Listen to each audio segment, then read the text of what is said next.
J'ai le plaisir d'accueillir mon invité qui est Mme Doris Provencher. Bonjour Doris. Bonjour Yvan. Bien sûr qu'on peut se tutoyer. Bonjour Yvan. On est presque des habitués maintenant de. Presque. Vous êtes habitués à notre émission. En tout cas, on est habitués à l'Agile parce que vous êtes directrice générale de l'Agile. Oui. On pourrait rappeler, on va parler dans quelques instants d'un sujet très attendu et très intéressant. On saura mieux connaître. Mais qu'est-ce qu'on peut décrire sur l'Agile? Comment on peut décrire cet organisme-là qui existe déjà depuis un quart de siècle, si je ne m'abuse? Ben oui, puis cette année, on fête notre 25e anniversaire de fondation. Alors, juste pour dire, l'AGID, l'Association des groupes d'intervention en défense des droits en santé mentale du Québec. Donc, on est un regroupement provincial qui réunit les organismes dont la mission est la promotion et la défense de droits pour les gens qui vivent un problème de santé mentale. Il y en a plusieurs, un peu partout, que ce soit à Montréal, ailleurs. Il y a des groupes partout au Québec. Il y a des groupes régionaux, donc qui vraiment répondent directement aux demandes des personnes. Il y a des groupes d'entraide aussi qui ont un volet promotion-vigilance parce que les droits, ça appartient à tout le monde. Tout le monde doit être vigilant et doit être attentif. Alors donc, c'est ça, partout au Québec. Et je le répète souvent, même quand on accueille des fois d'autres groupes qui font de la défense de droits, je me dis, vous devez être là dans la société et heureusement que vous êtes là parce que ça prend des gens qui ont le temps de décortiquer ce qui se passe, puis d'analyser, puis de surtout lever des drapeaux, là, comme on dit un peu en anglais. On dit souvent parce que comme population, des fois, on se rend pas trop compte de ce qui se passe comme problématique, là, puis ça prend des gens comme vous pour nous alerter. Oui, effectivement.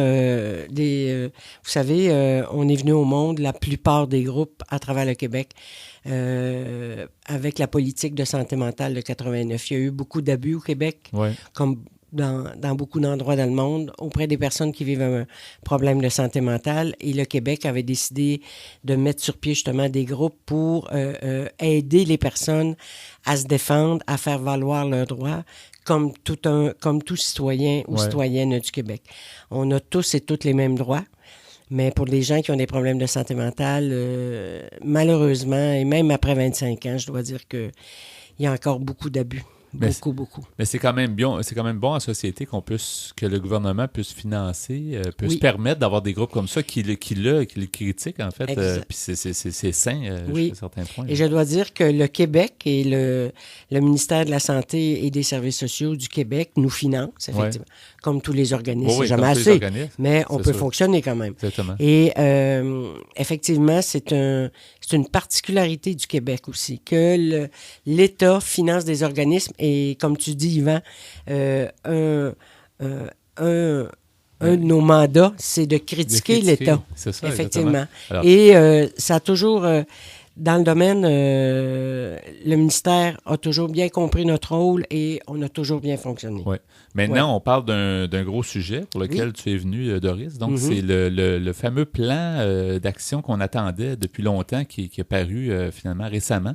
Plan d'action en santé mentale, c'est ça? Exact. Ça fait la deuxième fois, en fait, qu'il y a un plan qui est écrit. Là. Bien, c'est-à-dire qu'il y a eu d'autres plans dans d'autres époques. Très, très rapidement, la politique en 89 de santé mentale et il y a eu ce qu'il avait appelé un plan de transformation des services en 98 et bon. Mais quand est arrivé le gouvernement libéral en 2002, ou 2004, là, j'ai un petit blanc, mais enfin, au début, et c'était M. Couillard qui, à l'époque, était ministre de la Santé, et donc, de faire un plan d'action vraiment plus terre-à-terre, plus terrain, plus axé au niveau des services, beaucoup. Donc, on a eu un plan d'action 2005-2010. Qui s'est appelé La force des liens. C'était le titre du plan. Ça faisait longtemps qu'on l'attendait, qu'on le demandait, le ministère travaillait sur ce plan. Mais bon, il y a eu beaucoup de changements. Il y a eu changement de gouvernement entre-temps et tout ça.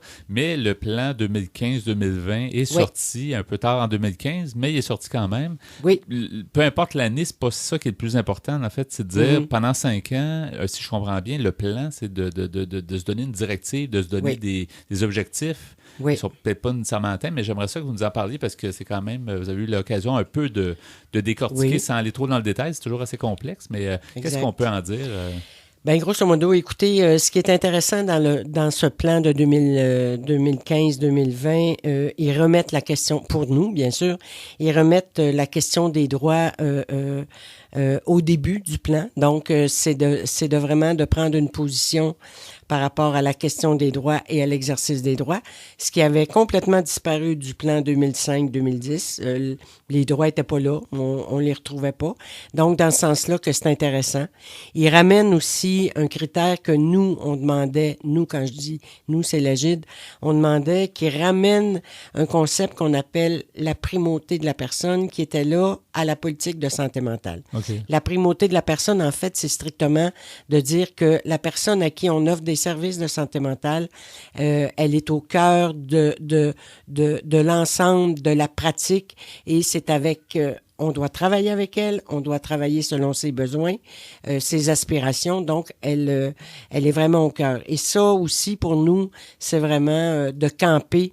Le ministère campe vraiment ça. Et ça, on trouve ça fort intéressant. Et ça peut paraître négligeable, mais c'est très important parce que de centrer la personne. Donc, toutes les actions sont normalement, dans les meilleures conditions, seraient normalement...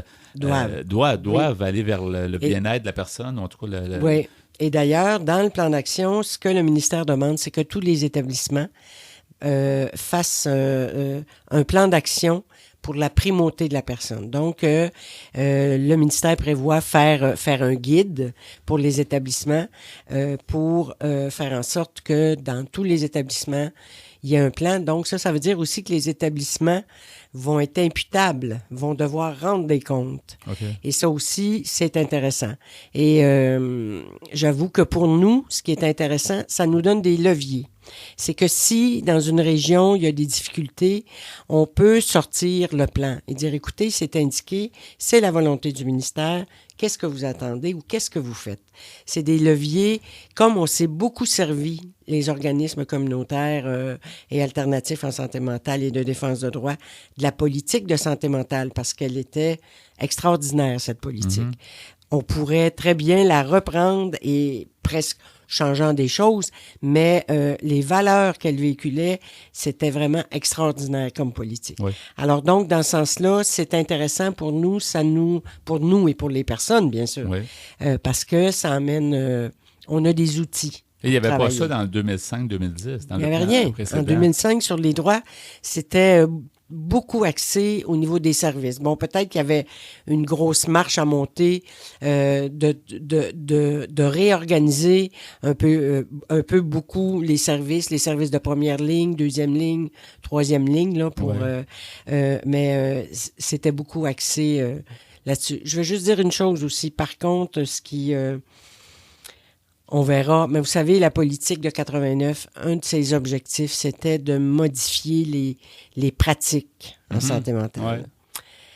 26 ans plus tard, vous savez, il y a des choses qui ont changé. Mais il y a beaucoup de pratiques encore irrespectueuses des droits, entre autres. Et ça fait quand même longtemps. 89, et ça fait 26 ans. Effectivement, donc ça fait longtemps. Puis, et le plan 2005-2010 avait été un peu le vérificateur ou celui qui s'occupe de vérifier. Le vérificateur général, oui. Je crois qu'il avait comme pointé des trucs qui n'avaient pas été vraiment comme mis en pratique. C'est ça qui fait toujours peur. C'est beau un plan, mais est-ce que les moyens, est-ce que la volonté va suivre ce plan-là? Exactement.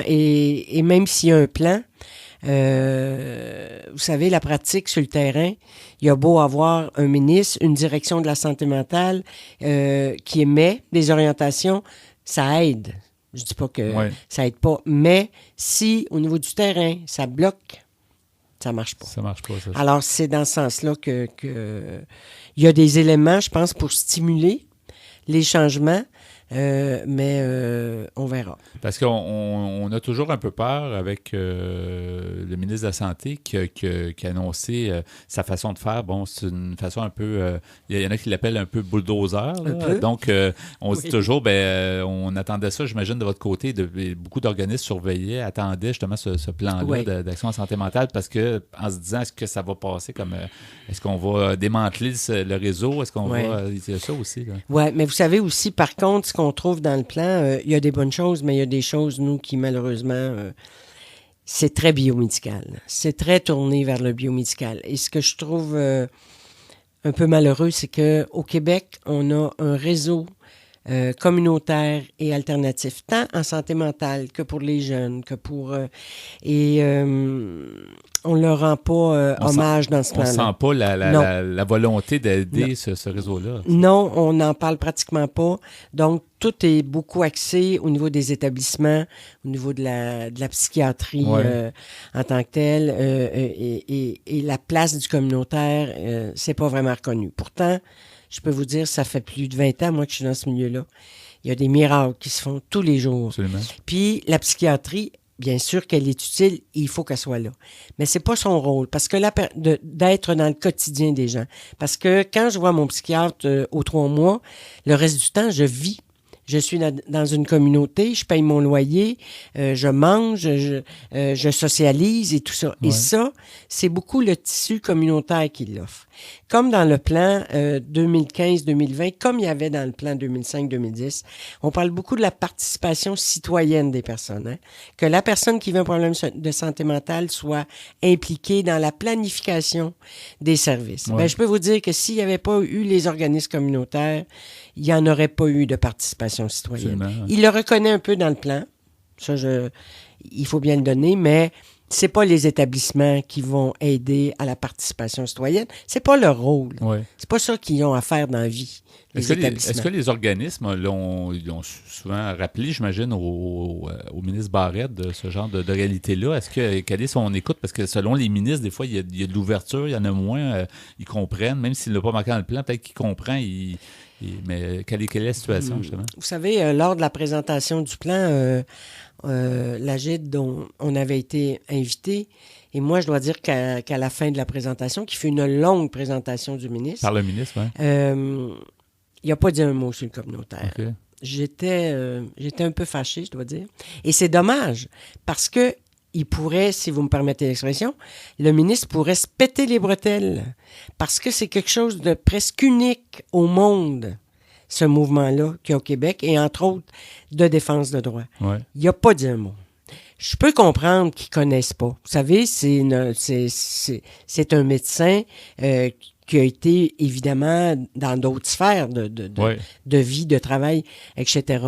Mais la réelle mission des organismes communautaires en santé mentale, il ne la connaît pas, à mon avis. On l'a rencontré, nous, le ministre Barrette. Bon, on lui a expliqué, il a été attentif, il a posé plein de questions. Ce fut fort intéressant. Donc, peut-être que la suite va être... On ne sait jamais. Hein, mais, on ne le lâchera pas. Mais on a quelques secondes encore. C'est très intéressant. On est dans les débuts. Je pense qu'on aura le temps aussi d'en reparler du plan et de son application. C'est ça qui va être aussi important à surveiller. Mais on pourrait mentionner les coordonnées pour vous joindre. Si les gens veulent en savoir plus sur l'AGID et avoir peut-être éventuellement des renseignements. Vous en aurez peut-être à publier et d'autres, excusez-moi, s'ils veulent avoir d'autres informations sur leurs droits, sur les droits, exactement. Il y a plein de documents sur notre site. Donc, je vais donner l'adresse, tu permets. Donc, le courriel, donc le site web, www.agidd.org, donc agid.org avec 2 D.